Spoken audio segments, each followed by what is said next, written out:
Hey guys, what is up? My name is Ryan from the Analytic Gengar. Thank you again for joining today's video. Today, I have a super special surprise for everyone right underneath this piece of cardboard. Haha, it's Pokemon cards. But one has to ask the question, what Pokemon cards are they? You might ask. Not one, but two. That's right, guys. I was able to get my hands on not one, but two different first edition Shadowless base set Charizards. And today we're going to spend a little bit of time looking at them, just sort of appreciating them for what they are, trying to understand a little bit of the history behind this card. I feel like most times when people see this card around, it's either already graded and there's sort of a number associated with the condition of the card, or you've only ever seen it on YouTube and other random places like that. So today I wanted to take an opportunity before I actually have these two cards sent in for grading to just take a peek at them, take a look at the raw card itself, and just kind of see what makes this card quirky, what makes this card so unique, what makes this card so nostalgic, and then really take a chance. In case you're wondering what these are, this is actually a pro tip that I just recently learned for when you submit cards for grading. If you give them a little pull tab, they can now pull the card out. So this is actually the card that we're going to go ahead and work with, and don't worry, this is actually on the back of a penny sleeve. So it's not on the actual card itself, I swear. As you can see, the card is right there. And with that said, let's go ahead and get started. Today's video is going to be super in your face in case you're curious, so don't be surprised. So we'll start with the back of the card, and the back of the card is very much like any other Pokemon card. There's not really anything nuts or crazy about it. Like all Pokemon cards that are submitted for grading, there's a couple things that really come into focus. The first is going to be the centering, so whether or not this side is about equal to this side and the top is about equal to the bottom. So this card is actually decent. I wouldn't call it, you know, a perfect specimen, but I do think it's going to hold up fairly well against PSA standards for a centered Pokemon card in regards to the back of the Pokemon card. Some things that are pretty common, and I don't even know if this is a visible thing. I'll put my finger there in hopes that it'll focus. There is a little bit of a chip out. Chip out being the whitening of the edges. And you'll find that not necessarily on this card, which is actually pretty good, knock on wood, but that's probably one of the most common things when it comes to grading Pokemon cards, is figuring out what is going to be the grade given the chip out on the back of the card. I have a PSA 5 first edition Charizard, and the whitening is pretty severe, so judging the back of this card against a PSA 5 has given me faith that I might be in for something higher than a 5, all things considered. So that's the back of the card. Pretty simple, pretty chill. It's the front of the card that I think everyone wants to know a little bit more about, so let's go ahead and do that. First and foremost, it's Charizard. It's amazing because this is one of the cards that really started it all, and it's really an awesome card. As you can see right here, it is 120 HP. It has the Energy Burn Pokemon power. Fun fact, Charizard's only 5'7", and I weigh more than Charizard. Not by much, but I do weigh more than Charizard. So, in case you're curious, the average 6-foot male is probably taller than a Charizard.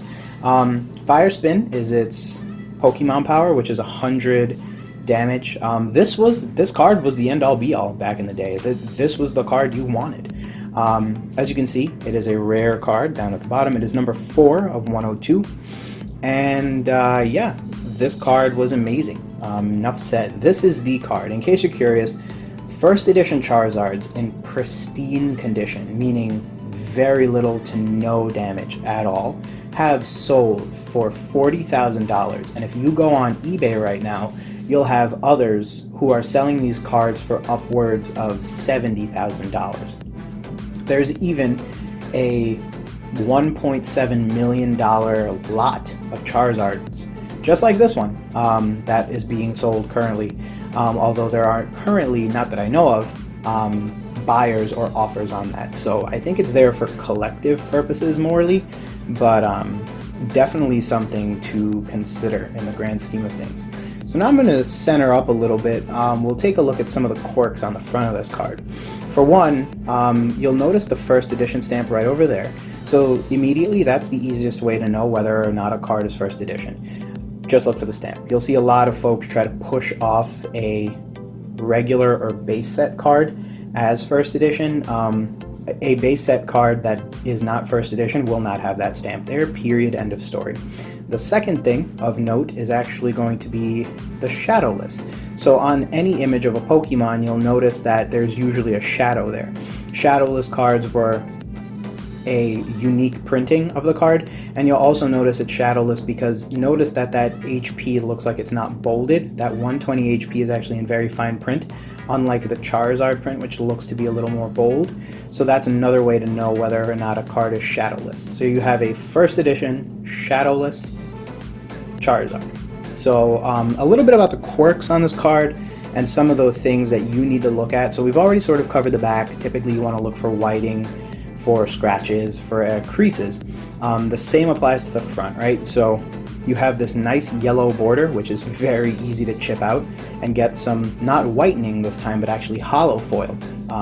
So believe it or not, these cards are basically a sheet of hollow foil with the ink sitting on top, if I'm not mistaken. And what that means is that any sort of chip out is going to result in this really weird hollow foil shiny business that you wouldn't necessarily expect. So that's really what you want to look at in terms of the front of this card in terms of damage and nicks. In addition to that, this hollow foil area right here where the Charizard actually is hilariously easy to scratch. So this is probably the most important thing to observe in a Charizard, is to make sure that this area isn't scratched, isn't damaged in any way, shape, or form. If you can guarantee those two things, you have a pretty decent Charizard. However, it's very far from being a Gem Mint 10 Charizard from PSA, right? So you definitely want to look at the hollow foil here, make sure that there are no scratches. You might see this one right here, right above my finger.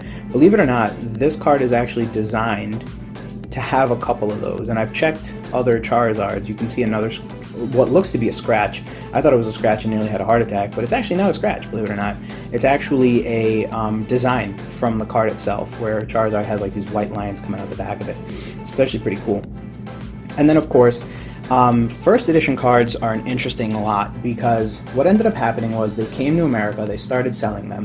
They didn't realize how popular they were going to be, so when they actually did end up becoming popular, they couldn't keep up with the demand, which is actually kind of hilarious, because what ended up happening is you get a lot of terribly cut and terribly error cards, especially hollow foil Charizard cards in the first edition. As you can see, the centering isn't perfect on this card, and I'm probably going to pay the price for that in terms of grade. If you recall, the back's actually decent, but the front of this card I might pay a little bit for.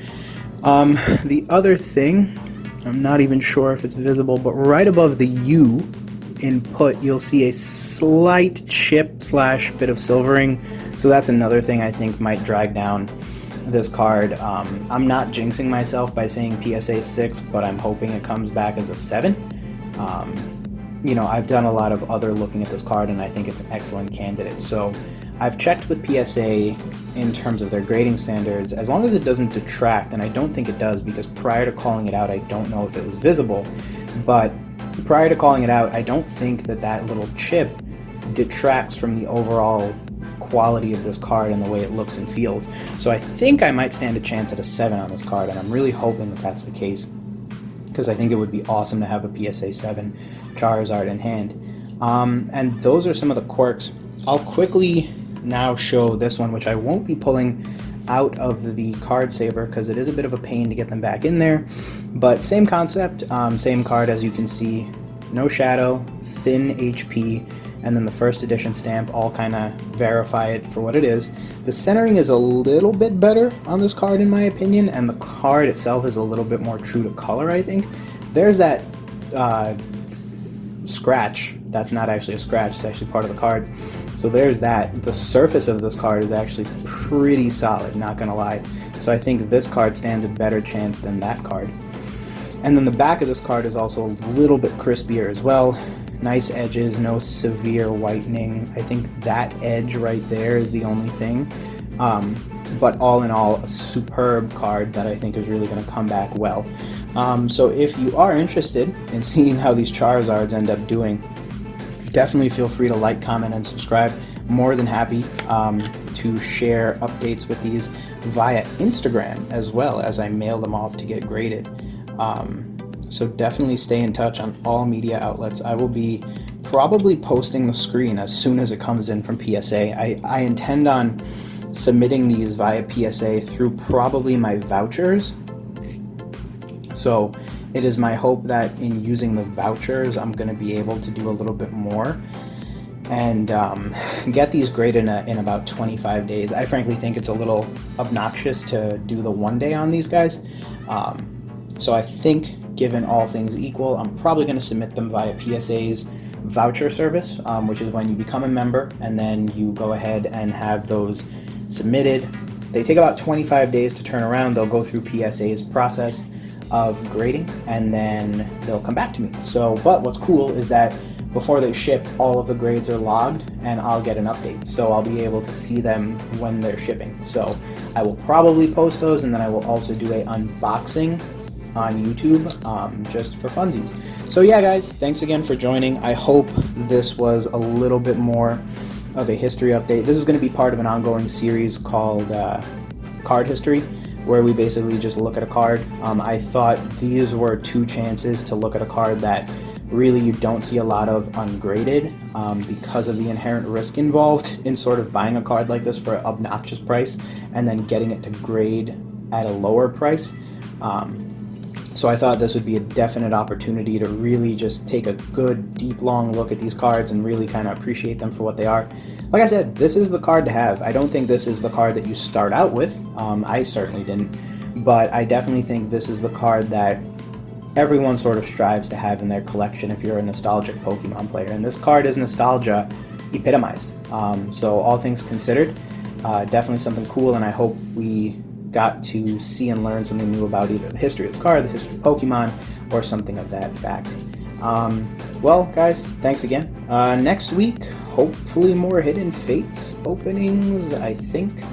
I'm really contemplating kicking down my door and grabbing all the tins that I have and opening them for you guys, but I'm doing my absolute best to restrain from that because I do believe there will be collectors items, unless I tear into them, and then, well, I'll be a bad man. But anyways, Charizard says bye, Charizard says bye. Wish them good luck as they go off to get graded, and the next time we see them, hopefully we'll have some fun stuff to look at. Alright guys, thanks so much for joining. Please feel free to like, comment, and subscribe as normal. Join us on Instagram for some cool stuff otherwise, and thanks so much for joining again. Bye.